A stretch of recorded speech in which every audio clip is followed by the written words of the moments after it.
amigos? ¿Cómo están? Buenos días, les damos la bienvenida a este su espacio Consultorio Fiscal. Pues como cada año estamos en épocas de hacer cálculos como muy particulares que tienen una fecha específica.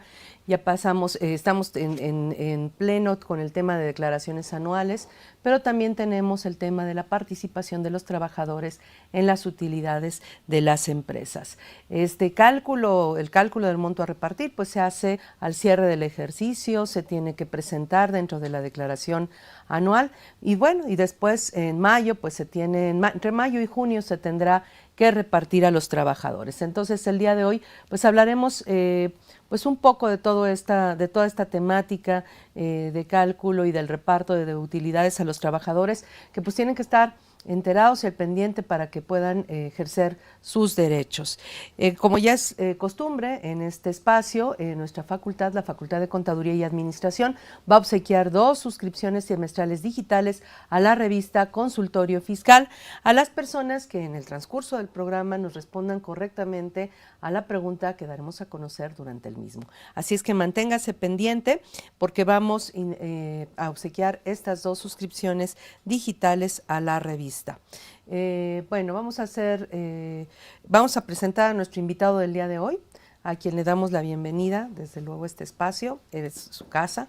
Él es el licenciado en Contaduría, Telésforo Ávila, es licenciado en Contaduría egresado de nuestra facultad y es consultor especialista en sueldos, salarios y particularmente en el tema de pensiones además. Y también es socio director del despacho Consultoría Integral en Sueldos y Salarios SC. Vamos a hacer una pausa y después de eso continuamos con nuestro invitado. Gracias.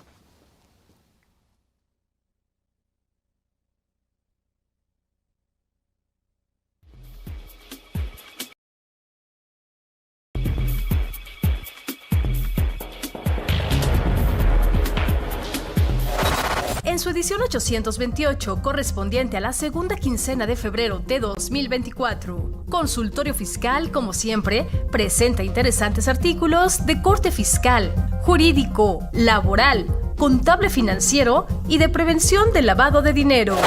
En esta ocasión, Carlos Alberto Burgoa Toledo nos comparte el análisis del proyecto de reforma constitucional al Poder Judicial, planteado por parte del Ejecutivo a través de 20 propuestas de cambio a la Carta Magna y lo que representan en el contexto nacional e internacional. De igual manera, estas iniciativas constitucionales son examinadas a punto en lo que atañe al derecho laboral por parte de Hipólito Romero Recendis. Mientras que Delio Díaz Rodea nos habla de la obligación del contador público dictaminador de informar sobre la posible comisión de delitos fiscales y su declarada inconstitucionalidad por la Suprema Corte de Justicia de la Nación. Además, encontraremos otros temas de gran importancia como las modificaciones al Código Fiscal de la Ciudad de México para 2024, el análisis laboral, corporativo y fiscal de la prestación de servicios especializados, las donatarias autorizadas y su exención del IVA, vistos a través de las jurisprudencias de la Corte, comentarios sobre el formato de la nueva declaración mensual de dicho impuesto para personas morales, así como del inicio de la época de pago de contribuciones, y como cada quincena, las principales disposiciones del Diario Oficial de la Federación. Todo esto en el número 828 de Consultorio Fiscal. Suscripciones a través de la tienda electrónica publishing.fca.unam.mx o en la revista electrónica consultoriofiscal.unam.mx.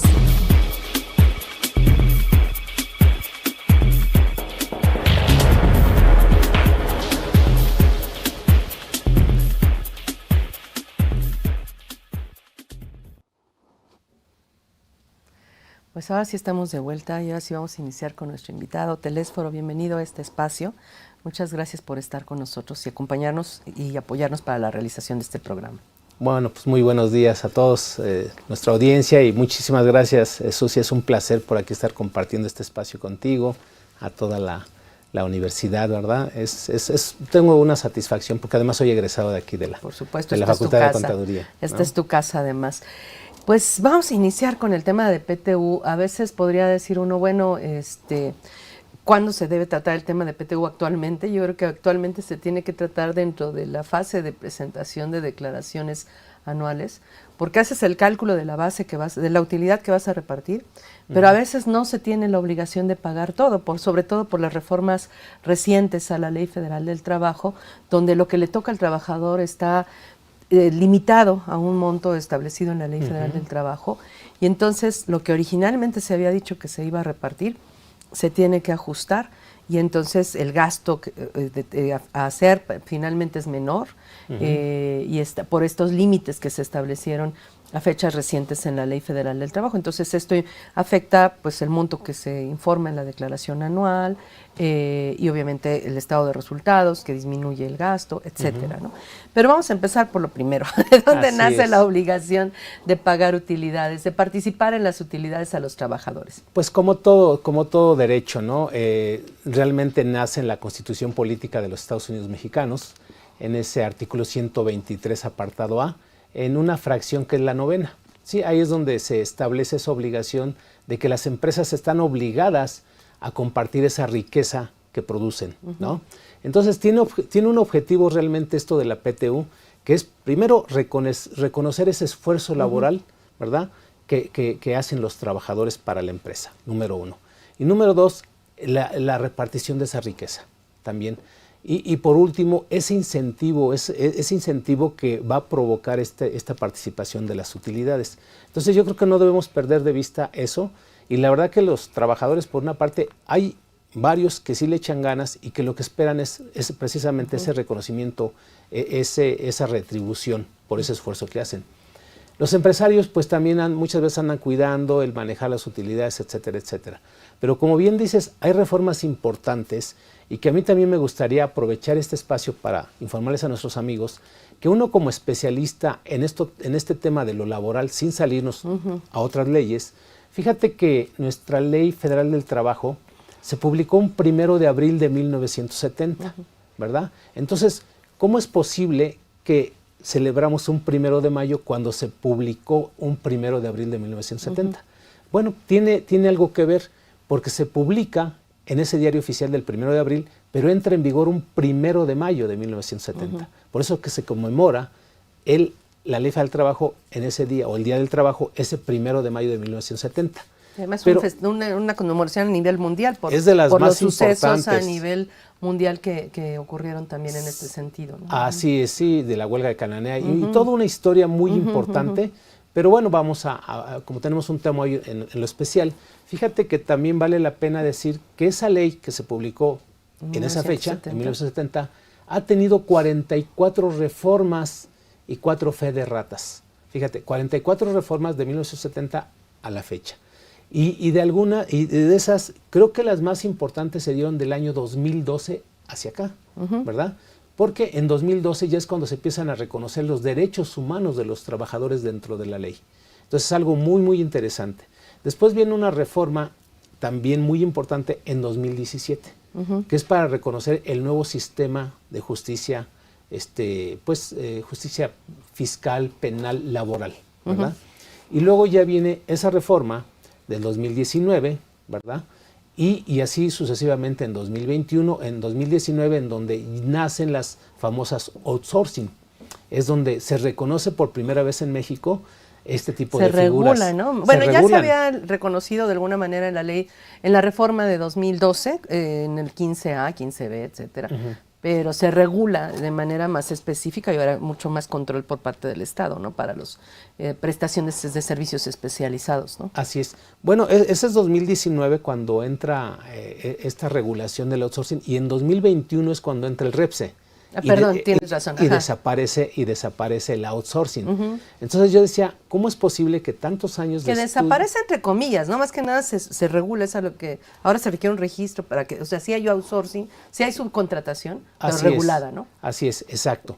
Y justamente en esta reforma de abril del 2021 es cuando le dan vida a estas empresas especializadas, pero aprovechan la reforma para también ponerle ese candado en el artículo 127 en su fracción octava. Que fue la moneda de cambio, ¿no? O sea, los empresarios que aceptaran la regulación de la subcontratación a cambio de la limitación de la participación de los trabajadores en las utilidades, ¿no? O Exacto. sea, fue una negociación a final de cuentas. Exacto, ¿no? exacto. Entonces, pues esas reformas, 2012, 2017, 2019, 2021, y te quiero decir que todavía en 2023 ha habido varias reformas, las que vienen también ahorita en 2024, ya se están avanzando en su proceso, y la verdad que está muy interesante, hay que estar muy al pendiente de las reformas que se van a dar en este año.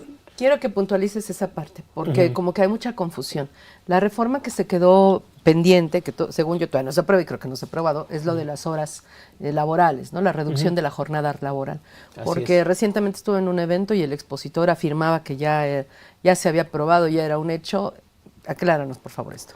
Así es, no, todavía está ahorita, como le llaman coloquialmente, cocinándose ahí en el Congreso, ¿verdad? La que ya lleva un avance es la del incremento al doble del aguinaldo, o sea, de 15 a 30 días, entre otras reformas como la obligación de que los patrones tendrán que poner a disposición de los trabajadores que están de pie, sillas y así sucesivamente, ¿no? Pero son cuestiones que todavía no han sido aprobadas. Pero como ya estamos muy cerquita de mayo, créeme que por ahí ya viene lo más seguro es que se va a aprovechar, ¿no? Se va a aprovechar para esto de las elecciones.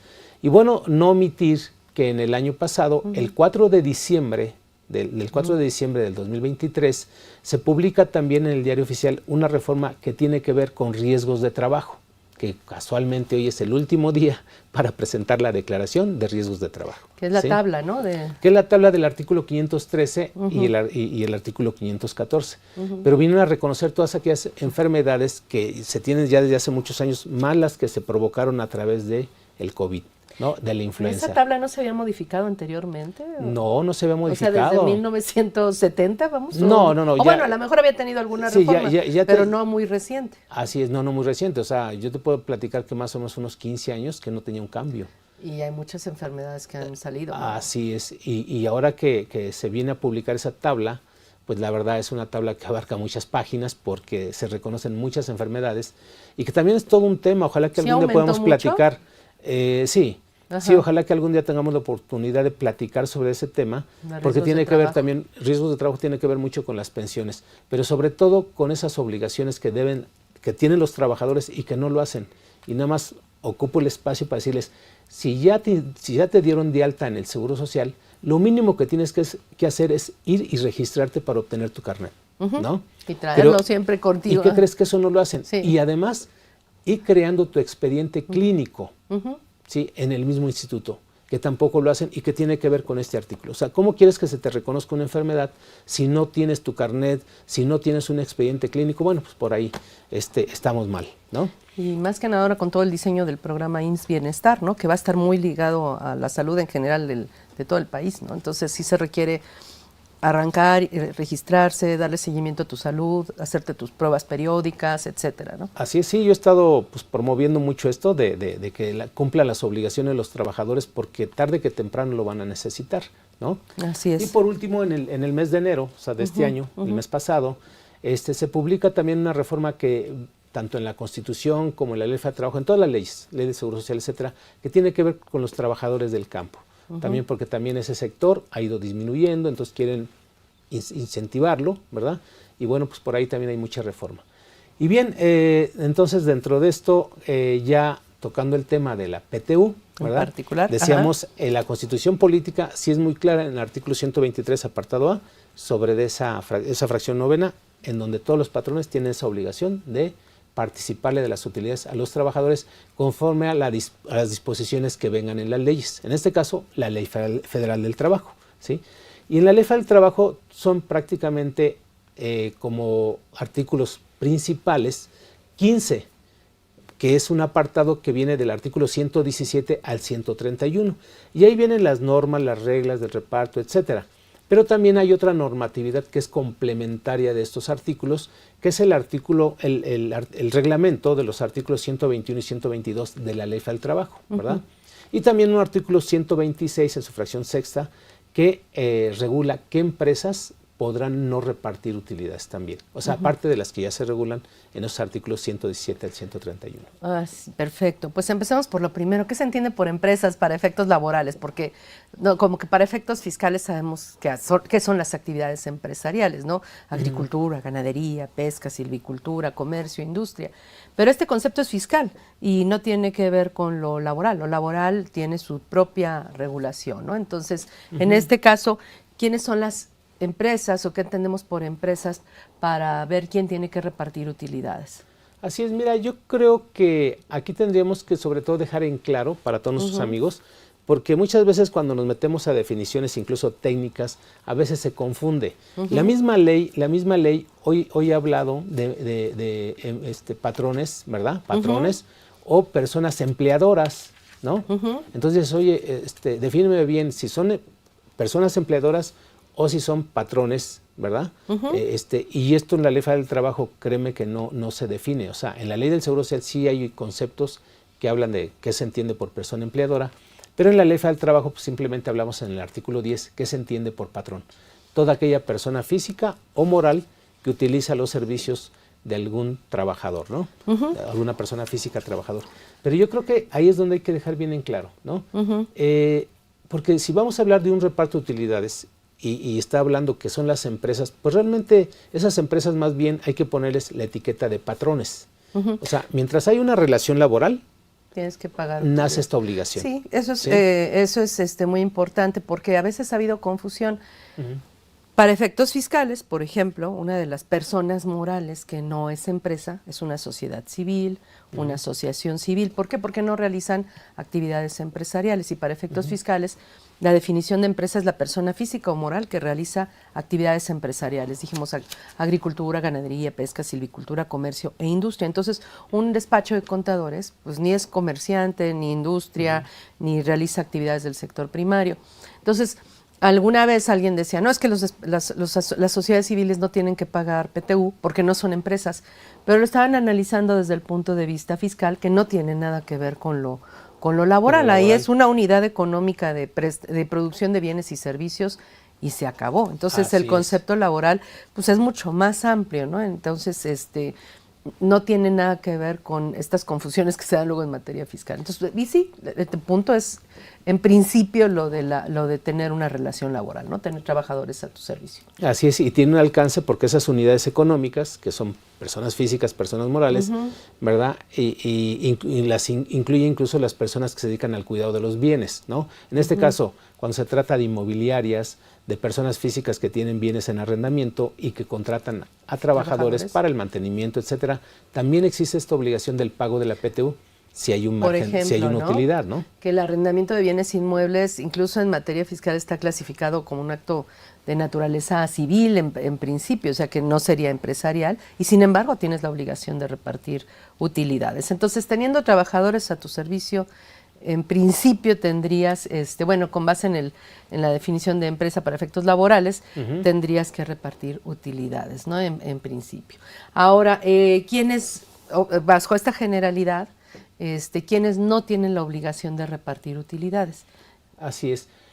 Pues mira, en la misma Ley Federal del Trabajo te dice quiénes no van a tener ese derecho, y pues de entrada te dice aquellos administradores, aquellos directores, ¿verdad? Pero estamos hablando de personas que tengan, que sean directores corporativos, que tengan una representación legal, etcétera. Porque pues tenemos al director de finanzas, al director de impuestos, o sea, todos ellos sí participan de la PTU. Pero lo que es el director general, más que nada se refiere a ese, al director general, al administrador único, son personas que no tienen derecho. Un comisario tampoco tiene derecho a la PTU. Pero hay otras personas que también, que sí son trabajadores. Perdón, que en estos casos, bueno, de hecho, incluso se discute su naturaleza de trabajadores, ¿no? Porque no están subordinados como tal a la empresa. Un comisario, que es el que vigila la buena administración, pues no puede estar subordinado como tal a la empresa, ¿no? Entonces, puede recibir emolumentos, pero no necesariamente estará subordinado, no habrá relación laboral, ¿no? El administrador único también, ¿no? De alguna manera siempre ha sido discutible su consideración como trabajador, etcétera, ¿no? Así es. Fíjate que aquí hay algo muy interesante porque cuántas veces, mira, cuántos años no se ha hablado, incluso aquí en esta mesa, se ha hablado de este tema de que si participan o no, ¿verdad? Y creo que a estas alturas ya no deberíamos tener duda de quiénes sí, quiénes no van a participar de ellos. De los trabajadores. Y luego hablaríamos de las empresas que no están obligadas a repartir, ¿no? Así es. Entonces, nada más hablando de esas personas, ¿verdad?, que son funcionarios específicos, que no participan, pues creo que, no deberíamos tener esa duda. A final de cuentas, la ley es muy clara cuando te dice, estas personas no entran, ¿no? Y no le querramos dar vuelta, o que algunas personas los quieren meter a fuerza. Es que luego los empresarios también quieren mi reparto, ¿no? Por ejemplo, ¿no? Que tienen que quedar claro que ellos están excluidos, o sea, si realizan este tipo de funciones, están excluidos de los trabajadores sujetos a reparto, ¿no? Así es, porque a veces hasta los terceros profesionistas los quieres meter para pagarles PTU. Que está mal. Entonces, que no debe ser. Por eso yo decía, hay una ley federal de trabajo que se debe respetar. Y la verdad que no debe haber duda, porque para eso pues está el derecho común, está la Constitución política, está toda la demás normatividad. Pero hay un artículo que te deja muy en claro que cuando tengas duda tendrás que aplicar supletoriamente el derecho común, la analogía, la equidad, la costumbre, que también hace, que en materia laboral es aplicable, ¿no? Entonces, yo siempre he dado esas reglas, esas recomendaciones. No te vayas a otras leyes para tratar de sacar definiciones y decir, mira, es que de acuerdo a aquella ley sí pueden entrar. No es cierto. La ley, es una ley clara, de interés social, ¿no? Y tenemos que respetarla. Entonces, de entrada, pues esos funcionarios que dijimos, vamos a dejar en claro el administrador único, aquellos directores, ¿verdad? Gerentes que tienen generales, representación legal, gerentes generales, ellos no participan, ¿sí? Luego también empieza a considerar otros que ahí sí entra la duda, trabajadores del hogar, personas trabajadoras del hogar. Digo, son trabajadores, hay una relación laboral, pero a ellos nunca se les ha reconocido este derecho, ¿no? Y en algunos otros también está condicionado porque dicen, bueno, aquellos trabajadores eventuales, entonces para eso también debemos definir bien qué es eventual, ¿verdad? Y sí, la ley federal del trabajo sí nos dice qué es eventual. Entonces, ejemplo, algo eventual es cuando tú contratas a un trabajador, se da el caso de que tienes una trabajadora que se va de incapacidad por maternidad, lo pongo siempre ese ejemplo muy clásico, se va a ir 84 días de incapacidad por maternidad.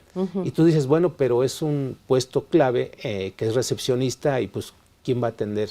Entonces tienes la necesidad de sustituir temporalmente a esa persona. Entonces ahí es cuando celebras tú un contrato, por la naturaleza que se da, pues es un contrato de manera eventual, ¿sí? O por tiempo determinado, ¿sí? Entonces, en ese sentido, ese tipo de contratos, si es de 60 días o más, sí participan de la PTU. Pero si es de 59 días o menos, no participan de la PTU, ¿verdad? Pero es para ese tipo de contratos nada más. Para los eventuales. Para los eventuales. O por tiempo determinado. Así es. Entonces, cuando tú contratas a un trabajador por tiempo indeterminado y le rescindes el contrato a los 30 días, ¿sí? Porque no cumplió no cumplió con los requisitos que él se establecieron dentro del contrato, tú le rescindes el contrato. A él sí tiene derecho a la PTU, ¿sí? O lo mismo, contratas a un trabajador por tiempo indeterminado y solamente te trabajó una semana y no le gustó y se fue. También tiene derecho a la PTU. ¿Por qué? Porque ahí tiene que ver la naturaleza del contrato. Entonces, si no dominamos todo lo que es el contexto de la ley federal del trabajo, vamos a tener una serie de dudas, ¿verdad? Y muchas veces, así te lo dicen los contadores, es que como nada más trabajó 15 días, 20 días, no tiene derecho a la PTU. ¿Y eso dónde lo dice? O sea, no necesariamente es real, hay que ver su forma de contratación, ¿no? Así es. Y entonces, pues ese tipo de trabajadores, también se les condiciona a los trabajadores de confianza, que son los que ganan mucho más que los trabajadores de base o de planta. ¿Qué entendemos por trabajadores de confianza? Mira, de entrada te puedo citar algo bien importante. Mario de la Cueva, pues es un tratadista muy, muy importante, que pues ya falleció, pero él dejó un buen legado, ¿sí? Que nunca hablemos de trabajadores, o sea, está mal empleado la palabra trabajadores de confianza, porque al hablar de trabajadores de confianza estás discriminando, es un acto discriminatorio. Porque dices, si aquí de este lado están los trabajadores de confianza, o tú, fulano y perengano, son trabajadores de confianza, a contrario censo, los otros son de desconfianza. Entonces ya estás discriminando, ¿sí? Entonces hoy en día, por eso te decía, esa reforma del 2012 ya vino a prohibir el uso de esas palabras. Trabajador doméstico. Eso no lo puedes utilizar en ningún contrato ni en ninguna relación laboral. se llaman personas trabajadoras del hogar, porque doméstico es una palabra discriminatoria. Entonces, si tú me preguntas qué es un trabajador de confianza, no existe una definición, ¿sí? No se debe utilizar. Son las funciones. Son las funciones que hacen de dirección, de administración, de fiscalización y de cuidado, ¿no? Entonces, esas son funciones de confianza, pero no existen, desde mi punto de vista, los trabajadores de confianza. Ni son una los que definición. realizan esas funciones. Así es, ni la definición como tal va a ser aceptada, porque llevaría implícita ese acto discriminatorio. ¿Pueden repetir las funciones, por favor? Sí, de administración, de dirección, de fiscalización y de cuidado, ¿no? Y en ese caso, ¿qué pasa con la PTU que tienen derecho a cobrar estos trabajadores? Sí, ellos de una u otra manera se les limita en lo que es la parte, ahorita que hablemos de cómo se va a repartir la PTU, digamos así, imaginariamente, se les limita en lo que es la base de su salario, en un 20% más que los salarios de los trabajadores de base o sindicalizados. O sea, la PTU se reparte con base en dos parámetros, ¿no? La mitad con base en los días trabajados y la otra mitad con base en los salarios devengados. Así es. Y en este caso, los que no realizan funciones de confianza participan tanto con todos los días laborados como con todos sus sueldos devengados. Sin límite. Pero los que realizan funciones de confianza participan con todos los días laborados, pero en el caso de los salarios devengados hay un límite que vamos a comentar más adelante, ¿no? Que Así es el funcionario de mayor jerarquía, el trabajador de mayor jerarquía que no realiza funciones de confianza, más un 20%, ¿no? Ese sería el límite con el que participarían los que realizan funciones de confianza para efectos del reparto de la mitad de la PTU, ¿no? Así es. Sí, ahorita que toquemos ese tema de la repartición, porque hay otras limitantes. Entre como otras. Tú lo anunciaste, pero más ¿no? o menos para comentar esta parte, ¿no? Así es. Ahora, esto sería dentro de los trabajadores que tienen, en principio, particularidades en cuanto a su participación o no participación. Sí, las reglas del ya reparto. Ya dijiste los trabajadores del hogar no, los eventuales tienen que trabajar un mínimo de 60 días para tener derecho a la PTU y el caso de los trabajadores que realizan funciones de confianza. Creo que son más o menos los que tenemos en esa parte. Nos falta una parte para todos los trabajadores de topes, pero eso lo vamos a ver más adelante. Así es. Ahora, en cuanto a las empresas que tienen que o no pagar PTU, ¿quiénes son las empresas que no tendrían que pagar PTU? Que teniendo trabajadores no están obligadas a repartir utilidades. Claro. Bueno, pues tenemos en principio aquellas empresas que son de nueva creación por su primer año. Regla general para todas. Toda aquella empresa que se constituye en su primer año, ¿verdad? No está obligada. Que ese es un tema, ¿no? Porque la Ley Federal del Trabajo habla del primer año de funcionamiento. Y cuando hablamos de un año, pues hablamos de un periodo de 12 meses. ¿Estamos de acuerdo? Así es. Y existe, digamos, una contradicción con la materia fiscal, porque a final de cuentas, la base para el reparto, dice la Ley Federal del Trabajo, es la renta gravable para fines del impuesto sobre la renta, con ciertas particularidades, ¿no? Pero entonces, el ISR, que es la renta gravable que nos va a servir de base, se va a determinar con base en el ISR y nos va a servir de base para el reparto de utilidades. El ISR se rige por ejercicios fiscales. Es correcto. Y estos ejercicios no coinciden necesariamente con un año. Por ejemplo, una empresa que se constituye el 30 de abril de 2023. Su primer año de funcionamiento sería del 30 de abril de 2023 al 29 de abril del 2024. Sin embargo, en materia fiscal, lo que aplican son ejercicios fiscales. Así es. Y su primer ejercicio sería del 30 de abril de 2023 al 31 de diciembre de 2023. Y entonces, pues sí, por ese periodo, por ese primer ejercicio fiscal, pues no va a tener obligación de repartir utilidades. Así es. Pero donde queda la duda es qué pasa con el periodo, el mini periodo que se necesita para cumplir el año completo, de acuerdo a la Ley Federal del Trabajo. O sea, del 1 de enero de 2024 al 29 de abril del 2024, que es cuando concluiría el año de funcionamiento, ¿no? Así es. Hace años tuvimos algún programa de estos con gente del SAT y tenían ellos un manual, muy bueno por cierto, y ellos decían que tenían en ese tiempo que sí aceptaban un cálculo menor a un año para el 2024, por ejemplo. Pero sería toda la vida, entonces. Sí, porque la Ley Federal del Trabajo dice es por el primer año de funcionamiento y eso no es coincidente con el cálculo por ejercicios fiscales del ISR. Entonces, si aceptaran, digamos, un cálculo parcial para el Así es. 2024, que en este ejemplo pues sería del 30 de abril 2024 al 31 de diciembre de ese año, ¿no? Claro. Pero es una de las cuestiones sería una carga que administrativa ajá. total también, que pero hay que bueno, evaluar, sí, hay que evaluar. porque sería toda la vida, Hay ya que aceptándolo evaluar. una vez. Bueno, no pero tendrías que ser- es solo un año donde vamos a tener el bueno, problema, ¿no? así Pero vamos, es la inconsistencia entre lo que dice la Ley Federal del Trabajo y la forma de cálculo del ISR, que es la fuente para determinar la cantidad a repartir, ¿no? Sí. Entonces, bueno, las empresas durante el primer año de funcionamiento, Y luego también vienen otro tipo de empresas, que son las que se dedican a la extracción y todo eso, durante sus primeros 2 años, ¿no? Algunos productos innovadores, etcétera, son los primeros 2 años. Y luego tenemos otras empresas, ¿verdad? Como son las empresas que no manejen un capital. Le llaman ahí capital, pero son los ingresos, ¿verdad? Conforme Son una los ingresos. circular, ¿no? Sí, no, está en el Diario Oficial de la Federación, pero es una- en apego a ese que se publicó. artículo 126, fracción sexta, en donde te dicen no se pagarán por los 300, hasta 300,000 pesos de ingresos. Así es, y son personas físicas y personas morales. Perfecto. ¿Verdad? Ahorita si quieres vemos la fecha del Diario Oficial, vamos a una pausa y regresando continuamos con esta obligación de repartir o no utilidades. Continúen con nosotros.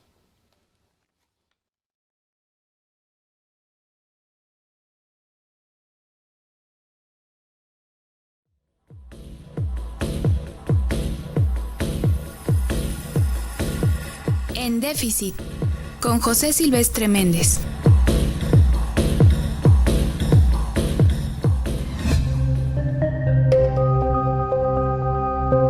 Crisis hídrica en México. La crisis del agua es un problema mundial que se agudiza año con año y parece que los seres humanos no somos capaces de encontrar soluciones a la misma. Señala Raúl Sibeki, la crisis del agua sigue su curso ascendente porque consumimos y despilfarramos cada vez más líquido. 1 de 4 habitantes del planeta, 2,000 millones de personas, sufre estrés hídrico, que se produce cuando un país o región consume más fluido del que dispone. Según Naciones Unidas, para 2050, otros 1,000 millones vivirán estrés hídrico elevado. En el capitalismo, el agua se ha convertido en una mercancía que está al alcance de quien la pueda pagar, lo que ha provocado el uso irracional y desenfrenado del agua potable para regar campos de golf, jardines de grandes mansiones, etc. En general, se ha observado que en clases medias y altas, el derroche y desperdicio del agua es alarmante, en tanto que grandes poblaciones viven en condiciones de pobreza, miseria, insalubridad y, por supuesto, falta de agua potable no contaminada y en cantidades adecuadas. Nuestro país sufre de estrés hídrico y el fenómeno es multicausal y se agudiza con el paso del tiempo, porque somos más mexicanos los consumidores de agua y en consecuencia la crisis hídrica se profundiza. Este 2024, el problema se extiende a más poblaciones y a más regiones del país, agudizado por las consecuencias del calentamiento global.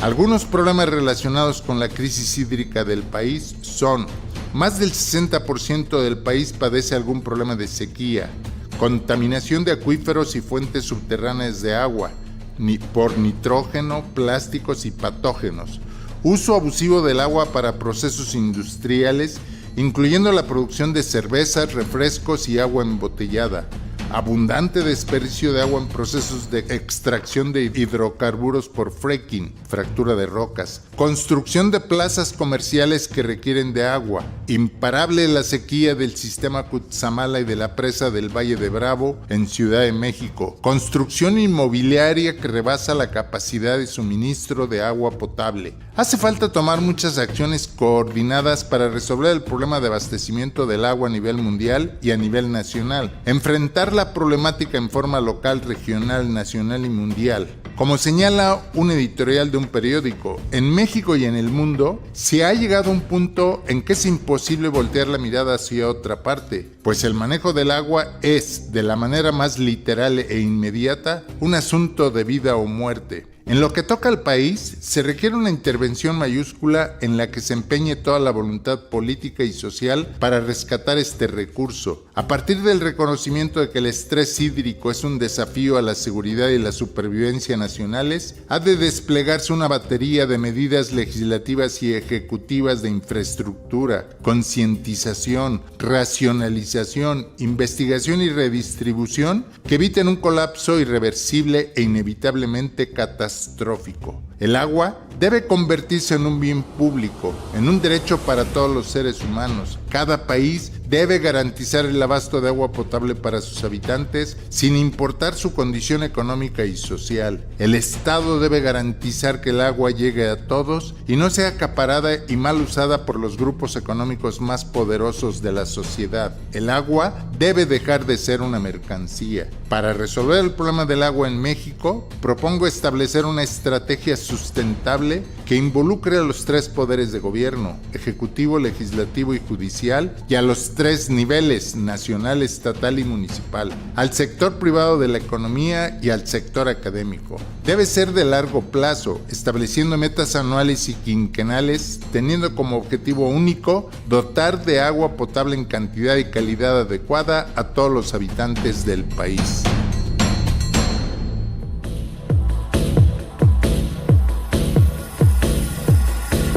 En Déficit, con José Silvestre Méndez.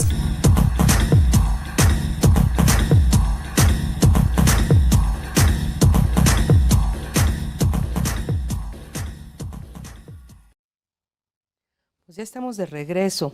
Estábamos hablando de las empresas que no tienen la obligación de repartir utilidades y comentábamos que hay un monto de ingresos por los cuales no estás obligado a repartir utilidades.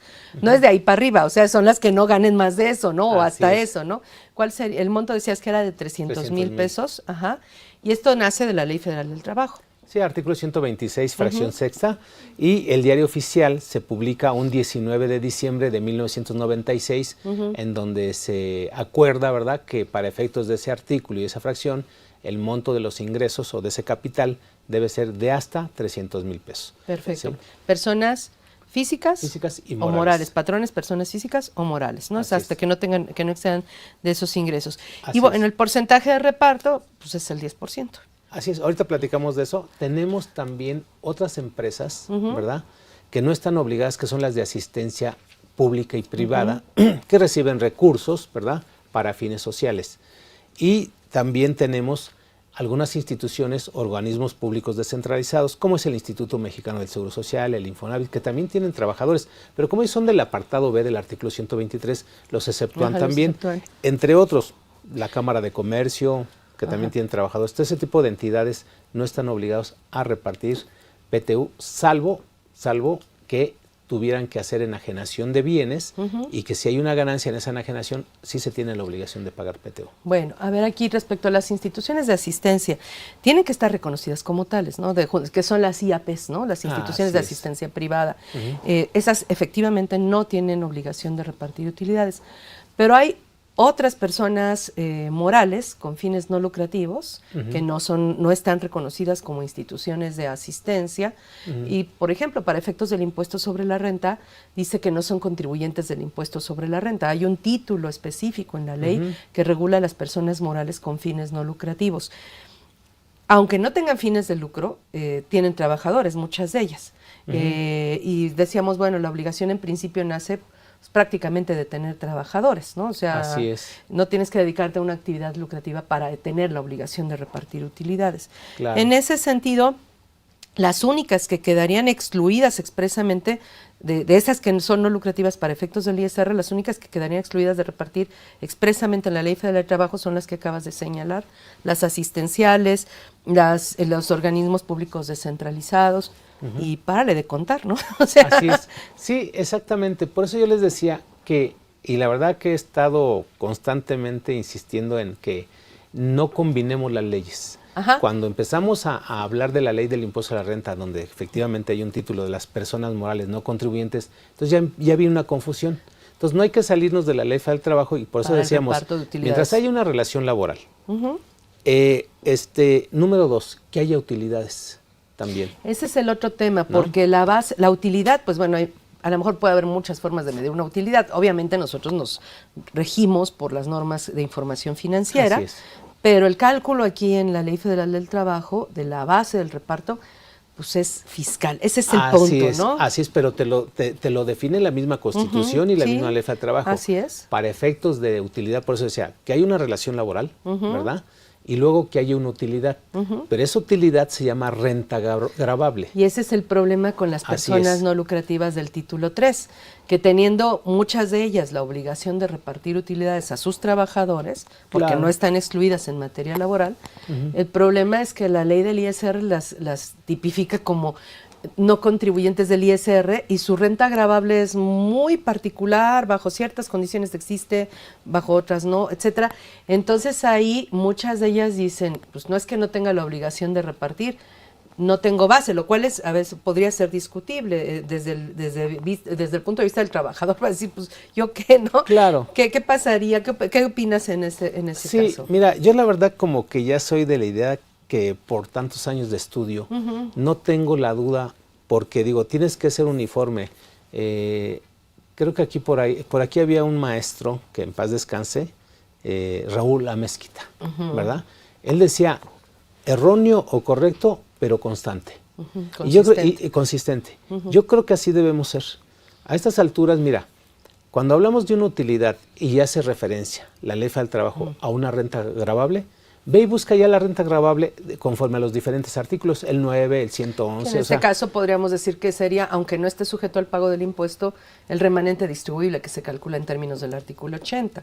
Así es. Pero puede no estar sujeto a imposición. Y yo creo que estaría de acuerdo contigo, ¿no? Y si de acuerdo a la mecánica de cálculo la renta gravable es 0, pues no hay pago de PTU. Así de sencillo. Hoy en día también quiero comentar, porque hace 2 años empecé a hablar de la inteligencia artificial, o sea, dentro de este tema, de la PTU. Vamos a tocar este tema, pero ¿qué te parece, para que no se nos vaya a olvidar antes de continuar con esa parte, que le hagamos la pregunta a nuestro público para que pueda tener tiempo de responder y obtener la suscripción digital de la revista Consultorio Fiscal? ¿Qué preguntarías a nuestro público? Yo les preguntaría, ¿cuál es esa norma jurídica de la Constitución? ¿Qué artículo de la Constitución Política de los Estados Unidos Mexicanos establece esta obligación para los patrones, personas físicas o morales, de pagar una utilidad a los trabajadores? Esa sería la pregunta. Perfecto. Entonces ya escucharon, amigos. Pónganse en contacto con nosotros a través de los medios de contacto que van a aparecer al pie de su pantalla. Respondan correctamente la pregunta y nosotros pues les obsequiaremos una suscripción semestral a la revista Consultorio Fiscal. Para no dejar pasar más tiempo y antes de meternos en otro tema, ¿te parece? Así es. Tenemos varios comentarios, saludos y demás de nuestro público. Tenemos de Atosid, que ahorita vamos a tocar, dice cuál es el procedimiento que deben seguir los empleados para solicitar al patrón su declaración anual y verificar si hubo o no PTU a repartir. Lo dejamos pendiente. Tenemos saludos de Teotihuacán GF, de Michelle Huerta, saludos. De Julio Domínguez Vadillo, dice gran invitado, especialista en materia laboral, seguridad social, te manda saludos. Muchas gracias. Rosalba Pérez López, buen día, tengo un solo trabajador, no cambió la prima de riesgos, tengo la obligación de presentar la declaración de riesgo, gracias. Ajá. Ok, contestamos la última. Sí, es así, por favor. Sí, mira, bueno, pues ahí faltan otros elementos. De entrada, cuando tú tienes una prima X y no se modificó, se exceptúa de presentar la declaración de grado de riesgo. Pero, sin embargo, se puede presentar en línea, incluso con la misma prima. Es algo que yo les he comentado. O sea, si tienes la incertidumbre y no, o sea, eres así que muy protocolario, preséntala, no pasa nada. En línea la puedes presentar. O sea, yo tengo una prima del 0.50 y tengo un trabajador y sigo con la 0.50, ¿la presento o no?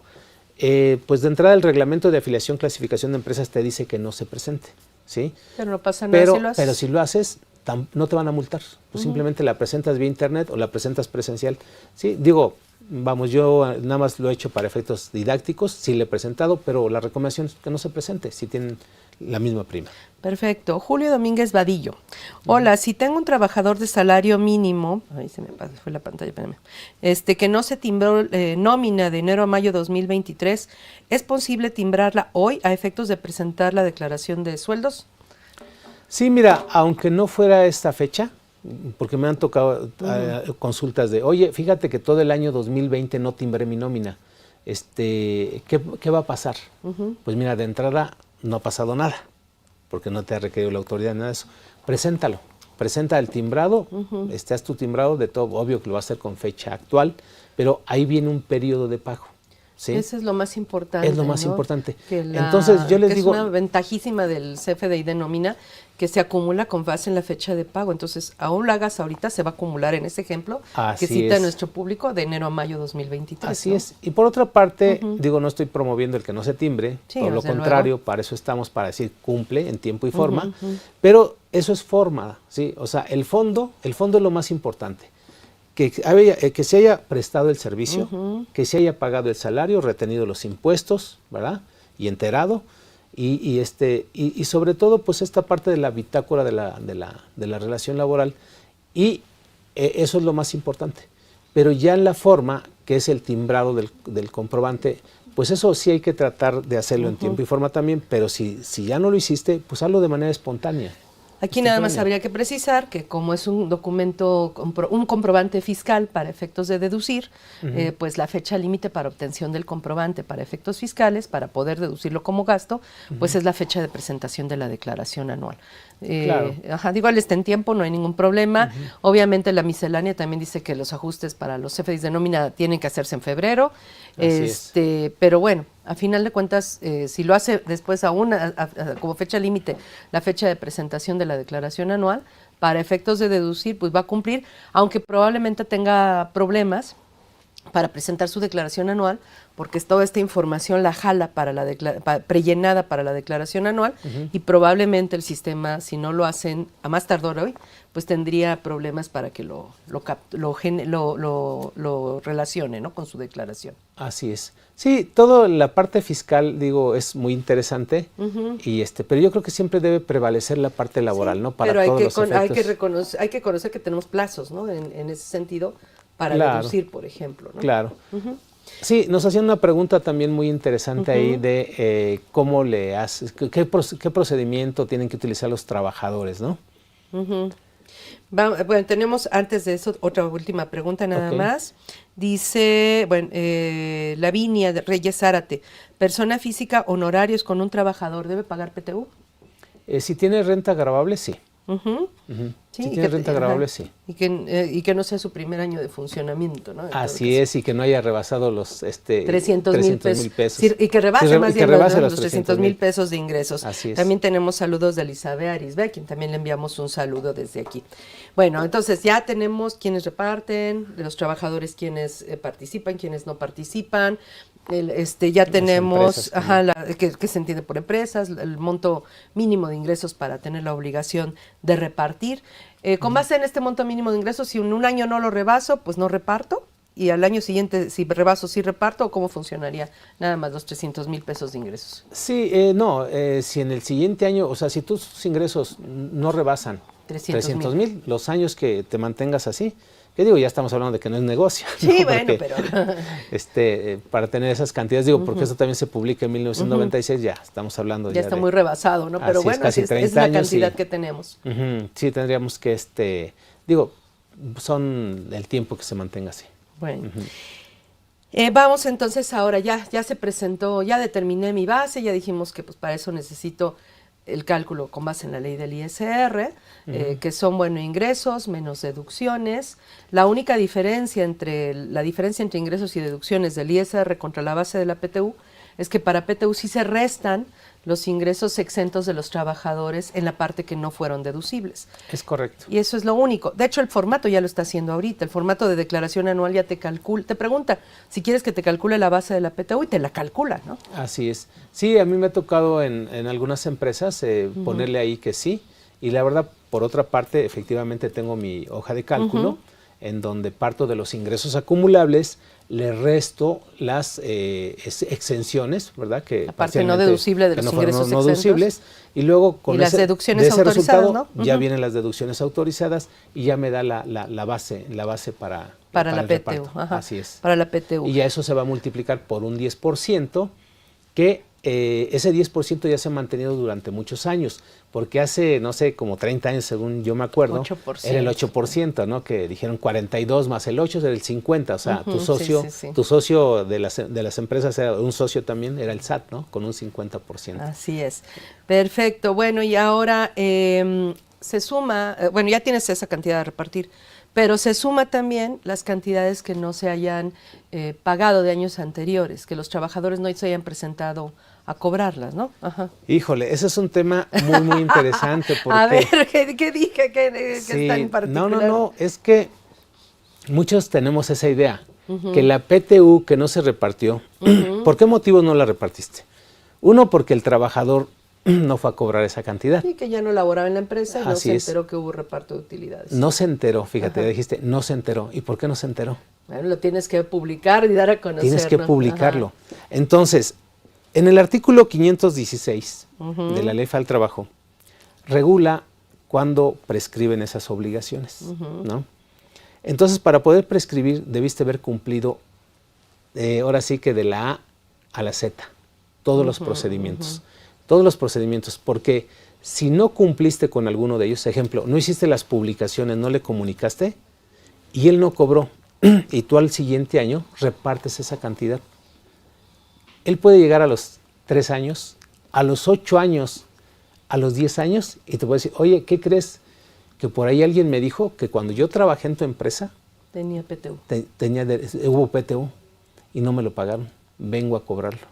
Pero tienes No, que demostrar ¿cómo que crees? cumpliste con la publicación y demás. Obvio que tú vas a decir, no, pues mira, la verdad es, la ley dice que cuando no, y además es un año para ejercer tu derecho. No es cierto. Como no se cumplió, ya hay resoluciones de la Suprema Corte en donde si no cumpliste tú con todas las obligaciones, en automático procede el pago de esa PTO. ¿No? Perfecto. Y bueno, o del año es también otro tema, ¿no? Porque dice el 516 que el año para que prescriba se empieza a contar a partir del día siguiente de la fecha en que es exigible.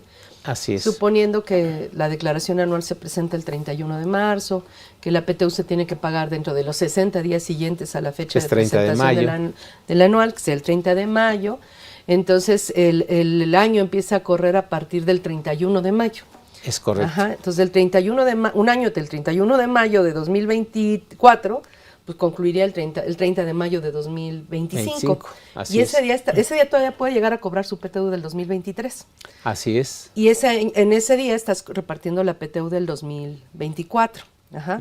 Entonces no puedes sumar la PTU, esta PTU que todavía puede llegar el 30 de mayo de 2025, no la puedes sumar a la de 2024. Claro. Tendrías en todo caso, suponiendo que seguiste el procedimiento, tenías que sumarla hasta la del año siguiente, hasta la del 2025, que se repartiría en 2026, ¿no? Así es. Yo creo que aquí es importante, la verdad, yo lo he recomendado mucho, ya desde pues, prácticamente unos 15 años que salió este manual. La CONAMPROS, Comisión Nacional de Protección al Salario, el Servicio de Administración Tributaria, la Secretaría de Trabajo y Previsión Social, e incluso el Instituto Mexicano del Seguro Social, colaboraron en la elaboración de un manual. Un manual para que es laboral y fiscal, para que todas las empresas pues lo sigan al pie de la letra. Y ahí te va diciendo desde los antecedentes, el objetivo de la PTU, todo. Sí, son 45 hojas actualmente. El año pasado, en la página del SAT, ahí lo puedes buscar como manual de PTU y lo puedes descargar, son 45 hojas. Muy interesante, porque es de la A a la Z. Es un libro, realmente es un libro muy bien hecho. De hecho, te digo que yo había tenido un manual del SAT previo de hace más tiempo y estaba muy bien elaborado. Sí, supongo que de ahí partieron también. Ajá. Así es. La verdad que vale la pena pegarse a él. Ahí te va diciendo hasta la mecánica de cálculo del impuesto. Nada más que tengan cuidado porque ahí dice que está exento hasta 15 veces el salario mínimo. En lugar de la UMA. Pero fíjate que te dice que está exento hasta 15 veces el valor de la UMA, pero cuando ponen el importe pusieron el salario mínimo. Ahí es donde está el error. ¿Sí? Ya. Pero, y luego sigue otro párrafo en donde te hablan de que no olvides que es hasta 15 veces el valor de la UMA. Ah, mira. Sí, Bueno, nada más fue el error de dedo del de que pusieron importe. el del importe, que pusieron el salario mínimo. Bueno, a ver, tenemos varias respuestas para que nos digas cuál es la correcta. A ver. Alfonso Pérez, el artículo 123 de la Constitución Política de los Estados Unidos Mexicanos. Iván Valdés, el artículo 123 de la Ley Federal del Trabajo, dispone el reparto de utilidades. María Guadalupe Mazón, el artículo 123, apartado A, fracción 9, y el artículo 120 de la Ley Federal del Trabajo.